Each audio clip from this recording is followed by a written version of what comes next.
नमस्कार साथियों, आज की इस क्लास में हम लोग जो है एसएससी के जो है जीके जीएस के जो है 10,000 प्रश्नों की एक सीरीज़ जो है आज से स्टार्ट कर रहे हैं। तो ये इसका जो है पहला पार्ट है। इसमें हम लोग जो है हिस्ट्री से जो है हमारी क्लास की आज शुरुआत होगी। सबसे पहला जो प्रश्न है, देखिए इसमें पूछा गया है वह स्थल जिसकी खोज सर्वप्रथम की गई थी। तो इसका राइट आंसर है हड़प्पा। हड़प्पा की खोज सबसे पहले की गई थी। दूसरा प्रश्न है हड़प्पा कालीन स्थल जहाँ से हल्का टेराकोटा प्राप्त हुआ है।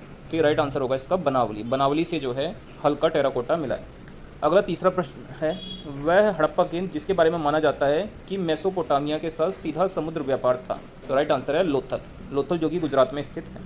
अगला प्रश्न है हड़प्पा स्थल मांडा कहाँ स्थित है। तो ये चिनाब नदी के किनारे स्थित है। वेदांग नहीं है। तो देखिए जो मुंडक है ये वेदांग नहीं है।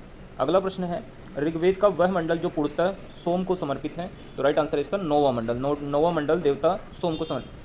अगला प्रश्न है सिंधु सभ्यता का एक बंदरगाह शहर था लोथल। लोथल एक बंदरगाह था। अगला प्रश्न है हड़प्पा सभ्यता का एक शहर नहीं था। तो राइट आंसर है मेहरगढ़। नेक्स्ट इसके बाद अगला प्रश्न है भीमबेटका नामक विश्व धरोहर प्रसिद्ध है। तो इसका राइट आंसर है प्रागैतिहासिक शिलालेखों के लिए। अगला प्रश्न है एक नवपाषाण सांस्कृतिक स्थल नहीं है। तो इसका राइट आंसर है कुंतासी। कुंतासी जो है एक नवपाषाण सांस्कृतिक स्थल नहीं है। अगला प्रश्न है वैदिक काल के महत्वपूर्ण देवता कौन थे। तो अग्नि, इंद्र और सोम ये वैदिक काल के महत्वपूर्ण देवता थे। सिंधु सभ्यता की डांसिंग गर्ल की मूर्ति किससे ढाली गई थी। तो ये कांस्य से बनाई गई थी। कांस्य की नर्तकी की कांस्य मूर्ति। अगला प्रश्न है हड़प्पा और मोहनजोदड़ो के प्राचीन शहर बसाए गए थे सिंधु नदी के किनारे। अगला प्रश्न है सिंधु सभ्यता के बारे में सत्य नहीं है पशु एवं मांस यहाँ का प्रमुख भोजन था। ये इसके बारे में सही नहीं है। अगला प्रश्न है वह वेद जो मुख्य रूप से कर्मकांड के कार्य के साथ व्यवहार करता था। राइट आंसर है यजुर्वेद। इसके बाद अगला प्रश्न है वह वेद जो संगीत के वेद के रूप में जाना जाता है। सामवेद में संगीत का ही उल्लेख है। इसके बाद अगला प्रश्न है प्राचीन शहर लोथल जो अब एक प्रमुख पुरातात्विक स्थल के रूप में प्रसिद्ध है भारत में कहाँ पर स्थित है। तो लोथल स्थित है गुजरात राज्य में। इसके बाद अगला प्रश्न है ऋग्वेद को कितने मंडलों या पुस्तकों में विभाजित किया गया है। तो देखिए इसका राइट आंसर है ऋग्वेद में 10 मंडल है। नेक्स्ट इसके बाद अगला प्रश्न है प्रागैतिहासिक काल के पहले युग को क्या कहा जाता था। तो इसको पूरा पाषाण काल कहा जाता है। इसके बाद अगला प्रश्न है सिंधु घाटी की 4 बड़ी प्राचीन शहरी सभ्यताओं का ग्रह था उनमें से एक क्या नहीं है। तो राइट आंसर है रूस। इसके बाद अगला प्रश्न है सिंधु सभ्यता के 2 प्राचीन नगर हड़प्पा और खुदाई करने पर सामने आए थे। तो हड़प्पा और मोहनजोदड़ो आए थे। अगला प्रश्न है सूर्यकोटडा का पुरातात्विक स्थल स्थित है कहाँ पर स्थित है। ये सूर्यकोटडा तो ये गुजरात राज्य में स्थित है। नेक्स्ट इसके बाद अगला प्रश्न है पाकिस्तान का वह प्रांत जहाँ प्राचीन सभ्यता का स्थल मोहनजोदड़ो स्थित है। तो ये है सिंध प्रांत में मोहनजोदड़ो। नेक्स्ट अगला प्रश्न है वह स्थान जहाँ पर पुरातत्वविदों को 5 जंगली कुत्तों और 12 सिंहों के सींग के अवशेष प्राप्त हुए हैं। तो ये जगह है बुर्ज होम। नेक्स्ट इसके बाद अगला प्रश्न है वेदांत किसे कहा जाता था। तो ये उपनिषदों को कहा जाता था। उपनिषदों की संख्या 108 है। अगला प्रश्न है नवपाषाण स्थल द ओजली हेडिंग कहाँ पर स्थित है। तो ये स्थित है असम में। इसके बाद अगला प्रश्न है भारत में शुतुरमुर्ग पाए जाते थे पूरा पाषाण काल में पाए जाते थे शुतुरमुर्ग। अगला प्रश्न है पुरातात्विक स्थल इनाम गांव कहाँ पर स्थित है। तो ये स्थित है महाराष्ट्र राज्य के अंदर। इसके बाद अगला प्रश्न है सिंधु सभ्यता की पुरातात्विक स्थल कोल्डी हवा कहाँ पर स्थित है। तो ये उत्तर प्रदेश में स्थित है कोल्डी हवा। इसके बाद अगला प्रश्न है सिंधु सभ्यता की सबसे पुरानी खोज किसको माना जाता है। तो ये भीर हाड़ा को जो है सबसे पुरानी खोज माना जाता है। अगली प्रश्न है ऋग्वैदिक काल में आर्यनी देवी कौन है। तो इनको वन को कहा जाता था। नेक्स्ट अगला प्रश्न है प्राचीन सभ्यताओं में से सबसे बड़ी सभ्यता कौन सी थी। सिंधु घाटी सभ्यता थी। बुर्ज होम स्थल कहाँ पर स्थित है। तो ये जम्मू कश्मीर में स्थित है बुर्ज होम। और वह हड़प्पा स्थल जहाँ से जुताई वाले क्षेत्र के साक्ष्य मिले हैं। तो ये है कालीबंगन जो कि राजस्थान में स्थित है। नेक्स्ट यहाँ पर अगला हमारा जो टॉपिक है महाजनपदों का उदय और मगध का उत्कर्ष। सबसे पहले प्रश्न है वह राजवंश जिसने मगध साम्राज्य पर शासन नहीं किया था वो है गुप्त। नेक्स्ट 16 महाजनपदों में से किसकी राजधानी तक्षशिला थी। तो राइट आंसर है गांधार। गांधार जो महाजनपद था इसकी राजधानी थी तक्षशिला। इसके बाद अगला प्रश्न है वह बौद्ध ग्रंथ जो 16 महाजनपदों का उल्लेख करता है। तो इसका राइट आंसर है अंगुत्तर निकाय। अंगुत्तर निकाय में 16 महाजनपदों का उल्लेख है। अगला प्रश्न है प्रारंभ में राजगाह जो एक आधुनिक राजगीर प्राकृतिक नाम है मगध की राजधानी थी। तो ये राइट आंसर है बिहार। नेक्स्ट राजशाही राज्यों में से एक नहीं है जो कि 7वीं और 6वीं शताब्दी के शुरू में ईसा पूर्व भारत में मौजूद है। तो इसका राइट आंसर है वैशाली। वैशाली अब नहीं है। अगला प्रश्न है मिहिर भोज कहाँ के शासक थे। तो ये प्रतिहार वंश के शासक थे। नेक्स्ट तक्षशिला की ओर बढ़ते हुए सिंधु नदी को पार करने के बाद 326 ईसा पूर्व में भारत पर आक्रमण किसने किया था। तो 326 ईसा पूर्व में सिकंदर ने भारत पर आक्रमण किया।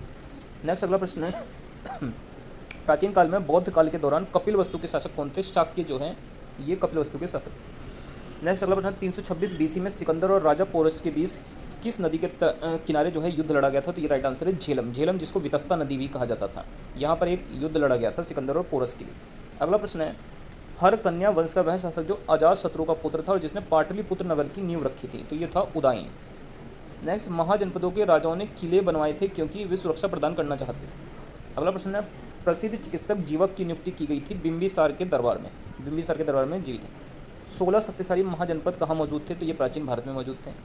अगला प्रश्न है, मगध एक शक्तिशाली महाजनपद होते हुए भी वैशाली बिहार में अपनी राजधानी वज्जी सहित प्रशासन के एक अन्य स्वरूप के अधीन था, तो इसको क्या कहा जाता था? इसको गण या संघ कहा जाता था।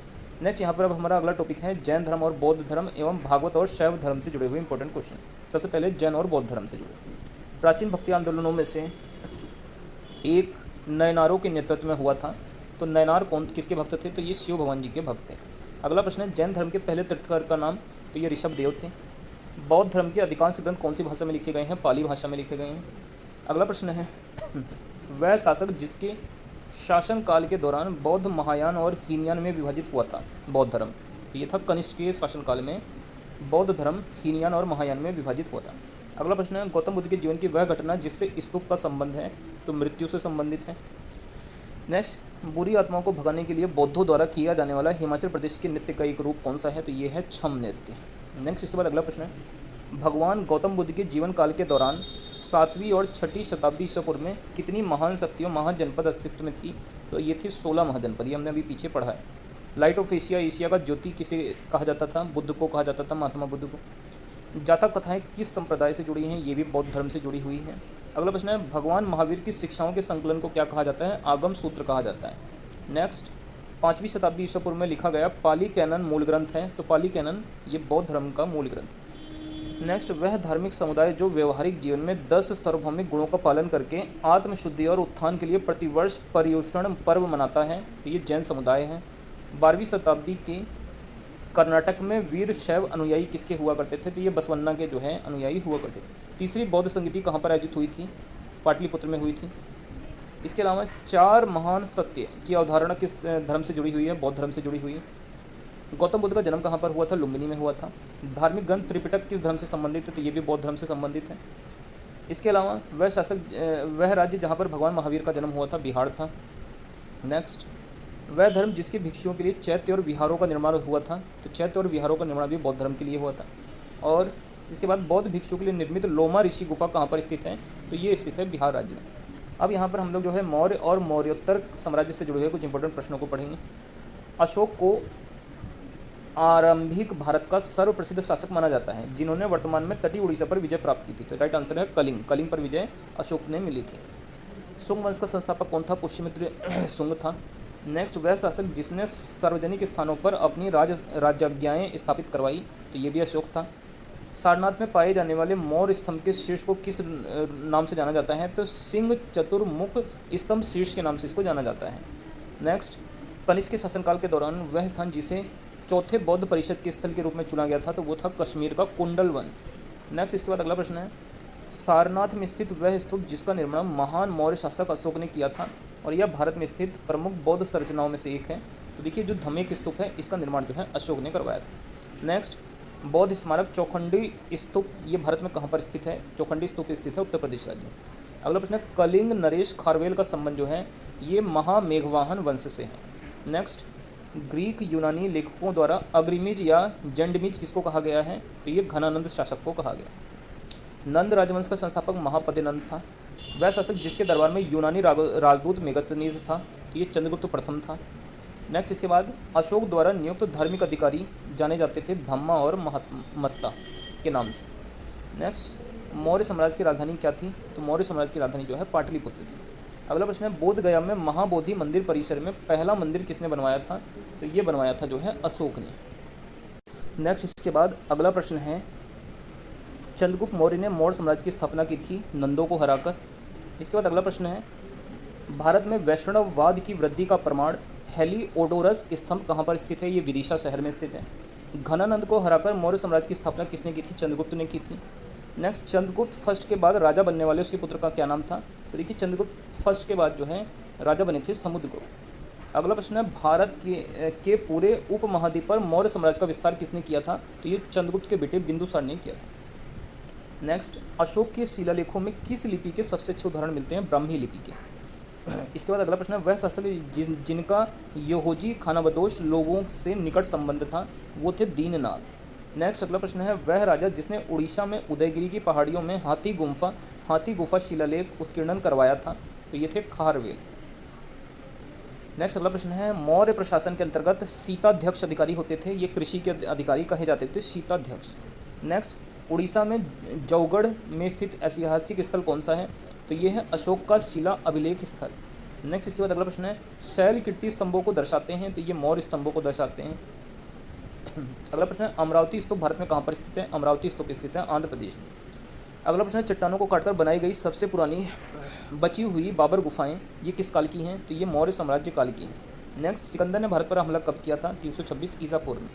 अगला प्रश्न है, देव नाम प्रीत देवों का प्यारा के नाम से किसको जाना जाता था? तो ये भी काफ़ी इंपॉर्टेंट क्वेश्चन है, अशोक। तो यहाँ पर हमारा मौर्योत्तर काल समाप्त हुआ। अब हम लोग पढ़ेंगे गुप्त साम्राज्य या गुप्तोत्तर साम्राज्य। प्रभावती गुप्ता आरंभिक भारत के सबसे महत्वपूर्ण शासक लगभग 375 से 415 ईसा पूर्व की पुत्री थी। तो ये देखिए, प्रभावती गुप्ता जो है चंद्रगुप्त द्वितीय की पुत्री थी। नेक्स्ट, किस राजा ने जो है हान हो ती से युद्ध किया था, जो चीन के हान राजवंश के राजा थे और द्वितीय प्रयास में उसे हराया था? तो ये थे कनिष्क जो शासक थे। अगला प्रश्न है, महाराजा धीराज की उपाधि लेने वाला पहला गुप्त शासक कौन था? तो ये था चंद्रगुप्त प्रथम। नेक्स्ट इसके बाद अगला प्रश्न है, चालुक्य शासक पुलकेशिन की हर्षवर्धन पर विजय का वर्ष क्या था? ये 618 ईस्वी में विजय मिली थी। गुप्त वंश का अंतिम शासक विष्णुगुप्त था। चीनी यात्री सोंग योन भारत कब आया था? 518 ईस्वी में आया था। वह राज्य जो चंद्रगुप्त प्रथम को लिच्छवियों से दहेज में मिला था, तो वह राज्य जो चंद्रगुप्त प्रथम को लिच्छवियों से दहेज में मिला था वो था पाटलिपुत्र। अगला प्रश्न है, किसके शासनकाल में चीनी यात्री हेंगसांग भारत आए थे? तो ये आए थे हर्षवर्धन के शासनकाल। नेक्स्ट अगला प्रश्न, नालंदा प्राचीन शिक्षण संस्थान था बौद्ध धर्म का। इसके बाद अगला प्रश्न, ऐतिहासिक नालंदा विश्वविद्यालय को किसने स्थापित किया था? कुमार गुप्त के शासनकाल में। नेक्स्ट अगला प्रश्न है, वह साम्राज्य जिसके शासनकाल को भारतीय सभ्यता का स्वर्ण युग कहा जाता है? गुप्त साम्राज्य को। नेक्स्ट, 3री शताब्दी में वाकाटक वंश का संस्थापक कौन था? विंध्य शक्ति था। गुप्तकालीन शासक कौन थे? विक्रमादित्य थे। पिकाक टापू के मंदिर को किस नाम से जाना जाता है? उमानंद के मंदिर के नाम से। अगला प्रश्न है, गुप्त काल के दौरान सोने के सिक्कों को क्या कहा जाता था? दिनार के नाम से जाना जाता था। और अगला प्रश्न है, वह राजा जिसके शासन काल के दौरान चीनी यात्री जुआन जैंग भारत आया था? तो ये आया था हर्षवर्धन के शासनकाल में। और इसके बाद अगला प्रश्न है, 618 CE में हर्षवर्धन को किसने हराया था? तो ये पुलकेशिन द्वितीय ने हराया था। तो दोस्तों, ये हमारी आज की क्लास थी। आप लोगों की क्लास कैसी लगी है कमेंट करके जरूर बताइएगा। बाकी वीडियो अच्छी लगी तो वीडियो को ज़्यादा से ज़्यादा लाइक कीजिए, शेयर कीजिए, चैनल पर नए हैं तो इसको सब्सक्राइब कीजिए।